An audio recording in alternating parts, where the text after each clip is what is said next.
చాలా మంది విశ్వాసులు ఏమనుకుంటారు తెలుసా, సంఘంలో పాస్టర్ కంటే ఎక్కువ భారం నాకే ఉంది కాబట్టి నేనే కాపాడాలి. ఒక విశ్వాసం తాను లోకంలో ఉన్నప్పుడు పాస్టర్ అతనికి సువార్త చెప్పి, అతనికి వర్తమానం చెప్పి,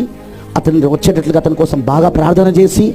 అతనికి వాక్యం చెప్పి, సువార్త చెప్పి, వర్తమానం చెప్పి, అతను వచ్చేటట్లుగా అతని ఆత్మ కోసం ప్రార్థన చేసి, అతని కోసం, అతని భార్య కోసం, అతని పిల్లల కోసం అక్కడ ప్రార్థన చేస్తూ, ఉపవాసం ఉంటూ, దేవుని అడుగుతూ, ఆ తర్వాత అతని సువార్తలోకి తీసుకొచ్చి, ఆ తర్వాత అతనికి బాప్తిస్మమునిచ్చి, వారి కుటుంబానికి బాప్తిస్మమునిచ్చి, వర్తమానం అంటే ఏంటిది, వర్తమానంలో ఉన్న లోతైన విషయాలు ఏంటి, వర్తమానంలో ఉన్న కార్యాలు ఏంటి అన్ని వాళ్ళకి నేర్పించినాక ఇప్పుడు ఈ పాస్టర్ ఎట్లా కనబడతాడో తెలుసా, దయ్యం పట్టినోడు. నా క్వశ్చన్ ఏంటంటే నువ్వు లోకంలో ఉన్నప్పుడు అప్పుడు నీకు పాస్టర్ దయ్యం పట్టినోళ్ళ కనబడలేదా? నీకోసం ఉపవాసం ఉండి ప్రార్థన చేసినప్పుడు, నీ కుటుంబం కోసం ప్రార్థన చేసినప్పుడు, నీ కుటుంబం రక్షణ పొందుకోవడానికి ప్రార్థన చేసినప్పుడు,